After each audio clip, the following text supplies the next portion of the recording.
तो फ्रेंड्स आज का अपना टॉपिक है कि हृदय की क्रियाविधि। इसके पहले हमने बात की थी फ्रेंड्स के हृदय का नामांकित चित्र बनाकर उसका वर्णन करना था।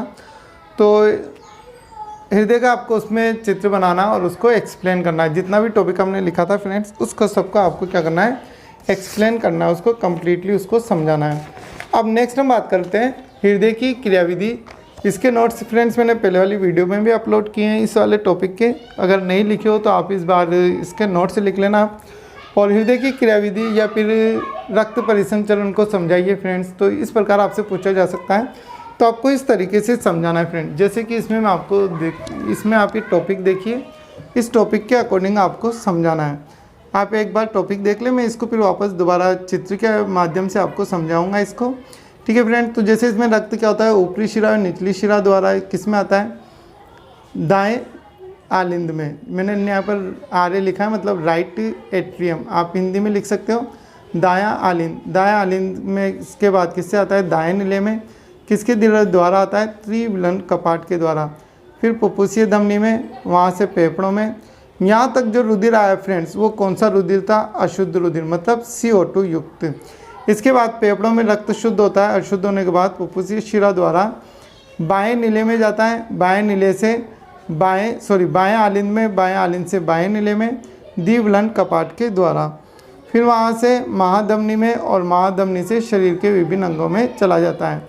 यह चक्र निरंतर चलता रहता है, इसे हृदय चक्र भी कहते हैं। इसका पूरा होने में फ्रेंड 0.8 सेकंड का समय लगता है। अब फ्रेंड्स इस चीज़ को हम डायग्राम के माध्यम से समझते हैं और आप इसमें एक तरह से ये भी देखें आप इसमें किस तरीके का डायग्राम बना सकते हो, या तो आप बुक का अकॉर्डिंग, मैं दोनों डायग्राम बताऊंगा फ्रेंड्स, जो आपको ठीक लगे वो डायग्राम आप इसमें बना सकते हो। जैसे कि पहले हम इसको इस पूरी थ्योरी को समझने के हिसाब से डायग्राम बनाते हैं, तो आप डायग्राम को भी देखें कि हम कैसे डायग्राम बना सकते हैं। तो फ्रेंड्स इसमें आपको करना क्या है, सबसे पहले जैसे हम यहाँ पे डायग्राम, एक सिंपल सा डायग्राम बना रहा हूँ मैं इसमें, तो आप उस सिंपल से डायग्राम को समझने की कोशिश करें। आप उसके माध्यम से आप क्या है, पूरे चित्र को बहुत आसानी से, और जितनी भी थ्योरी हमने जो लिखी है अभी एरो के फॉर्म में, वो पूरी एरो के फॉर्म में आप बहुत आसानी से समझ जाओगे। आप इस डायग्राम को समझ के बहुत सिंपल से उसको समझा सकते हो, ठीक है फ्रेंड्स। तो यहाँ से आपको एक एक चीज़ मैंने बिल्कुल इस हिसाब से बना रहा हूँ ताकि आप पूरी एक एक चीज़ क्या आप एरो के द्वारा बता सकते हो। आपको ये चीज़ समझ में आ गई तो आपको चित्र अगर आपके समझ में आ गया तो आप ये जो इसकी क्रियाविधि है ये आप कभी नहीं भूलोगे, ठीक है फ्रेंड्स। तो जैसे कि हम ये चित्र अपना बन गया, लगभग कंप्लीट है। ये जो बना रहा हूँ मैं, इनको बोलते हैं कपाट। जो दाईं साइड है इनको द्विविलन कपाट बोलते हैं, और जो बाईं साइड पे इनको त्रिविलन कपाट बोलते हैं, इनको द्विविलन कपाट बोला जाता है। अब फ्रेंड्स इस डायग्राम के माध्यम से आप उस क्रियाविधि को समझने की कोशिश करें। तो इसमें होता क्या है फ्रेंड्स कि सबसे पहले जो ब्लड आता है वो कहाँ से आता है, इस तरफ से, इन दोनों साइड से। मतलब इसको तो हम बोलते हैं निचली शिरा और इसको बोलते हैं ऊपरी शिरा, या फिर इनको महाशिरा के नाम से भी आप बोल सकते हो। तो यहाँ से रक्त आता है सबसे पहले, कहाँ किस में आएगा, इस राइट आलिंद में, मतलब दाएं आलिंद में। आप हिंदी में भी लिख सकते हो, दाएं आलिंद में रक्त आता है। दाएं आलिंद में रक्त आने के बाद रक्त किस में आएगा, इस नीचे वाले पोर्शन में। किसके द्वारा आता है, द्विविलन कपाट के द्वारा। किस में आया रक्त, दाएं नीले में, ठीक है फ्रेंड्स। दाएं नीले कंप्लीट फुलफिल हो जाता है तो इसके बाद रक्त किस में जाता है, इस वाले भाग में। इसको हम क्या बोलते हैं, फुफ्फुसीय धमनी। फुफ्फुसीय धमनी क्यों बोलते हैं, क्योंकि रक्त को कहाँ पहुँचाती है, फेफड़ों में पहुँचाने का काम करती है। इस वजह से इसको नाम क्या दिया हमने, फुफ्फुसीय धमनी। ये फुफ्फुसीय धमनी एक तो इस तरफ जाती है और इसका दूसरा भाग क्या होता है फ्रेंड्स, इस तरफ जाता है। ये दूसरा भाग इसका इस तरफ चला जाता है। मतलब ये क्या होता है, इधर के बाएं फेफड़े में, ये वाला भाग किधर जाता है कि बाएं फेफड़े के अंदर रक्त ले जाता है। अब फ्रेंड्स यहाँ से रक्त क्या होता है, यहाँ पर ऑक्सीजन चेंज हो जाती है, ऑक्सीजन CO2 यहाँ छोड़ दी जाती है और यहाँ से क्या लिया जाता है, ऑक्सीजन ली जाती है। अब ये ऑक्सीजन यहाँ से क्या होती है, इसके द्वारा, इनको बोलते हैं हम फुफ्फुसीय शिरा। फुफ्फुसीय शिरा यहाँ से रक्त लेती है, 2 इस तरफ से आती है और 2 इस वाले फेफड़े से आती है। ये दोनों रक्त लेकर किस में आती है, इस बाएं नीले में, बाएं आलिंद में रक्त लाती है। बाएं आलिंद से रक्त लेकर ये किस में आएगी, बाएं नीले में। बाएं नीले से जब रक्त यहाँ बाएं नीले में पहुँच जाता है तो बाएं नीले से रक्त कहाँ जाता है फ्रेंड्स, इस तरफ आता है। मतलब यहाँ से रक्त किस में आता है, इसमें, और ये कहाँ जा रही है, इस तरफ। इसको बोलते हैं हम महाधमनी। इसको क्या बोला जाता है, महाधमनी बोला जाता है। महाधमनी से रक्त यहाँ से ऊपर वाले भाग में जाएगा और ये महाधमनी इधर आकर यहाँ पीछे की तरफ यहाँ खुलती है, नीचे की तरफ खुलती है। तो नीचे हृदय के नीचे जो भाग है उस पूरे अंगों को ये रक्त सप्लाई करती है। तो ये फ्रेंड्स अपने हृदय की क्रियाविधि के, हृदय की क्रियाविधि को समझाइए, फिजियोलॉजी ऑफ हृदय, या ब्लड सर्कुलेशन को समझाइए, रक्त परिसंचरण को समझाइए। किस भी प्रकार आपसे पूछा जा सकता है तो आप इसको एरो फॉर्म में समझा सकते हो फ्रेंड्स। बहुत सिंपल सा टॉपिक है, आप इसको एरो फॉर्म में भी समझा सकते हो। तो ये थी आपके हृदय की क्रियाविधि। अब फ्रेंड्स इसके बाद हम बात करते हैं कि आपके क्वेश्चन बनता है पेस मेकर क्या होता है, जिसके बारे में पहले ही बता चुका हूँ कि जो दायां आलिंद होता है, इस दायां आलिंद की दीवार पर, दायां आलिंद जो होता है, इस दायां आलिंद की दीवार पर यहाँ पर क्या होता है, गुच्छे नुमा संरचना होती है, जिसको हम ऐसे नोट भी बोलते हैं। इस गुच्छे नुमा संरचना को हम बोलते हैं पेस मेकर। ये पेस मेकर काम क्या करता है कि यहाँ से जो कॉन्ट्रैक्शंस क्या होती है, कुछ करंट इम्पल्सेस निकालता है। ये उद्दीपन क्या करते हैं, इस एट्रियम को, और यहाँ पर एक और पाया जाता है, ये हृदय को क्या करने का काम करता है, कॉन्ट्रैक्ट व रिलैक्सेशन, मतलब हृदय गति पर नियंत्रण करता है। तो हमसे ये पूछा जाता है हृदय धड़कन पर नियंत्रण किसके द्वारा किया जाता है, तो वहाँ पर अपना आंसर होता है पेस मेकर के द्वारा। ठीक है फ्रेंड्स, तो ये आपका टॉपिक था। अब हम बात करते हैं दोहरा परिसंचरण क्या होता है।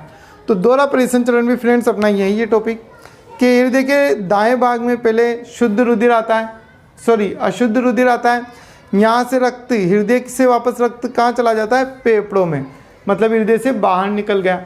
फिर फेफड़ों से वापस किस में आता है, हृदय में आता है, और फिर उसके बाद शरीर में जाता है। तो हृदय में रक्त कितनी बार आया फ्रेंड्स, 2 बार आया। तो रक्त का हृदय से 2 बार गुजरना ही दोहरा परिसंचरण कहलाता है। ये आप इसके नोट्स भी देख लो, आप चाहे तो इसके नोट्स भी लिख सकते हो। मैंने यहाँ पे इसकी डेफिनेशन लिखी है दोहरा परिसंचरण की, तो आप ये डेफिनेशन लिख लो। रक्त का एक चक्र में हृदय से 2 बार गुजरना ही दोहरा परिसंचरण कहलाता है। पहले आधे चक्र में अशुद्ध रुधिर दाएं भाग में आता है तथा दूसरे आधे चक्र में शुद्ध रुधिर बाएं भाग में आता है। इस प्रकार हृदय से रक्त 2 बार गुजरता है, इसे हम क्या कहते हैं, दोहरा परिसंचरण कहते हैं। तो ये था टॉपिक फ्रेंड्स आपके दोहरा परिसंचरण। अब हम बात करते हैं, एक और लास्ट टॉपिक अपना बच रहा है इसमें, जो अपना ये टॉपिक खत्म हो जाएगा कि लसिका परिसंचरण क्या होता है। तो लसिका बहुत सिंपल सा टॉपिक है फ्रेंड, ज़्यादा बड़ा टॉपिक नहीं है। या आप इसमें सिर्फ इतना ऐसा याद रखना कि रक्त केशिकाओं द्वारा रक्त से चना हुआ द्रव्य क्या कहलाता है, लसिका कहलाता है। अपने चोट लगने के बाद जब हम चोट पे रक्त को, ब्लड को साफ करते जाते हैं और जो पानी जैसा लास्ट में दिखता है हमारे चोट के ऊपर, जो पानी की बूंद जैसी निकलती है, वो क्या होता है, एक प्रकार से लसिका होता है।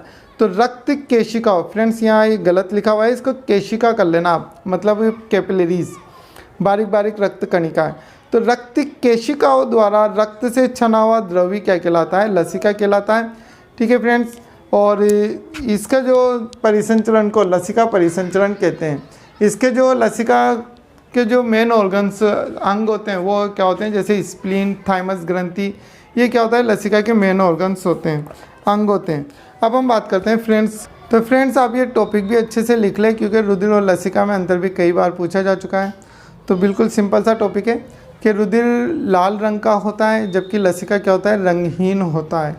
इसमें आरबीसी और इसके साथ में इसमें प्लाज्मा और blood cell, RBC, WBC, platelet सभी पाई जाती है। मोस्टली हम आरबीसी की बात कर रहे हैं इसमें, क्योंकि इसका रंग क्या होता है, लाल होता है, जो कि किसके कारण होता है, हीमोग्लोबिन के कारण। इसमें क्या होता है, आरबीसी का अभाव होता है, मतलब ये समझ लो आप हीमोग्लोबिन का अभाव होता है। इसमें डब्ल्यूबीसी ब्लड सेल पाई जाती है, प्लाज्मा पाई जाती है, मगर इसमें क्या होती है, आरबीसी का अभाव होता है। आरबीसी का अभाव है मतलब हीमोग्लोबिन का अभाव है, इसका मतलब इसका रंग क्या होता है, लाल नहीं होता है। इस वजह से क्या होती है, कलरलेस होती है। इसमें प्रोटीन अधिक मात्रा में होता है जबकि इसमें प्रोटीन क्या होता है, कम मात्रा में होता है। इसके अलावा क्या होती है, इसमें जो ऑक्सीजन होती है फ्रेंड्स, वो इसमें ऑक्सीजन भी अधिक मात्रा में होती है रुधिर के अंदर, जबकि लसिका में ऑक्सीजन कम मात्रा में होती है। और इसमें फाइब्रिनोजन अधिक पाया जाता है। फाइब्रिनोजन क्या होता है फ्रेंड, जो रक्त को जमा देता है। फाइब्रिनोजन वो पदार्थ है जो रक्त का थक्का बनाने में सहायक होता है, ठीक है। मतलब ये प्लेटलेट्स जो सेल्स होती है उसका ही एक कण होता है फाइब्रिनोजन, उसका एक कारक होता है, तो रक्त को जमाने में सहायक होता है, तो ये अधिक पाया जाता है। जबकि इसमें क्या होता है, फाइब्रिनोजन कम मात्रा में पाया जाता है। लसिका के बारे में एक और चीज़ ध्यान रखना फ्रेंड्स, इसमें मोस्टली WBC पाई जाती है, तो ये क्या करता है, संक्रमण से बचाने का काम करता है, एक प्रकार से इन्फेक्शन फैलने से रोकता है।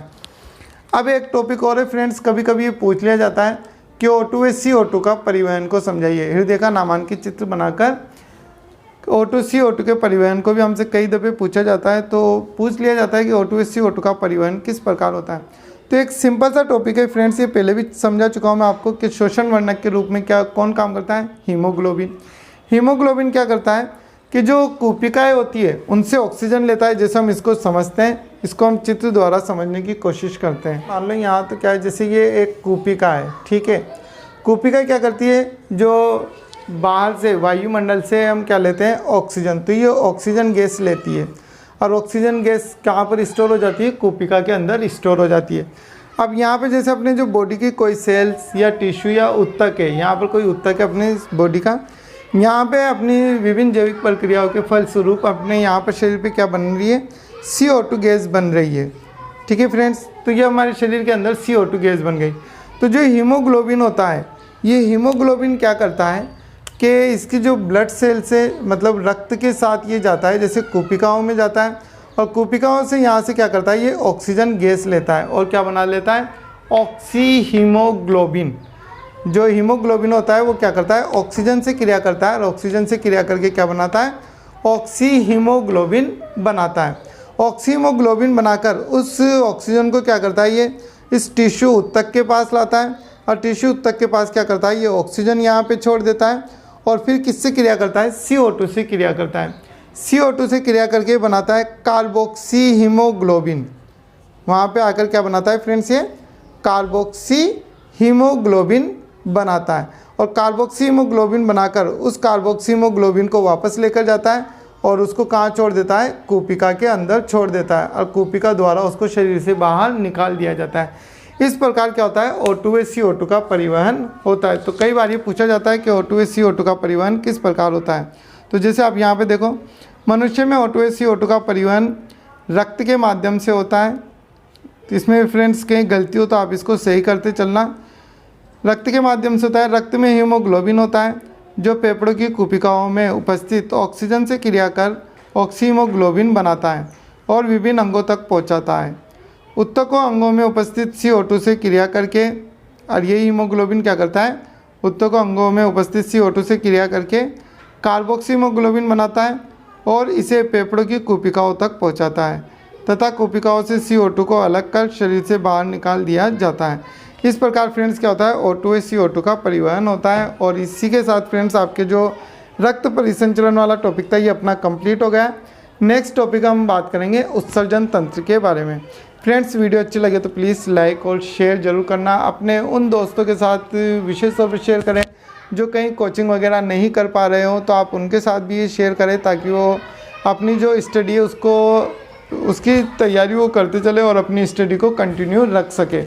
क्योंकि गवर्नमेंट्स ने वैसे तो परमिशन दी है फ्रेंड्स इनडायरेक्टली रूप से कि आप 9 से लेकर 12th क्लास तक के जो स्टूडेंट है वो स्कूल जा सकते हैं टीचर से, मतलब परामर्श करने के हिसाब से, मतलब उनसे जानकारी लेने के हिसाब से। कोई टॉपिक नहीं आ रहा हो तो उसको समझने के हिसाब से स्कूल जा सकते हैं। सिर्फ इतनी परमिशन है। कंप्लीट रूप से स्कूल अभी जो लॉकडाउन है वो समाप्त नहीं हुआ है और स्कूल सितंबर तक भी कंप्लीट बंद रहेंगे। और फ्रेंड्स अक्टूबर तक भी कोई गारंटी नहीं है क्योंकि जो कोरोना के केसेज जो लगातार बढ़ते जा रहे हैं, तो ऐसा नहीं है कि सितंबर में आपकी स्कूल 100% खुल सके। हो सके सितंबर से आगे भी बढ़ जाए, तो फिर आप अपनी स्टडी जो है वो ऑनलाइन ही आप इसको क्या करें, ऑनलाइन ही चलने दें।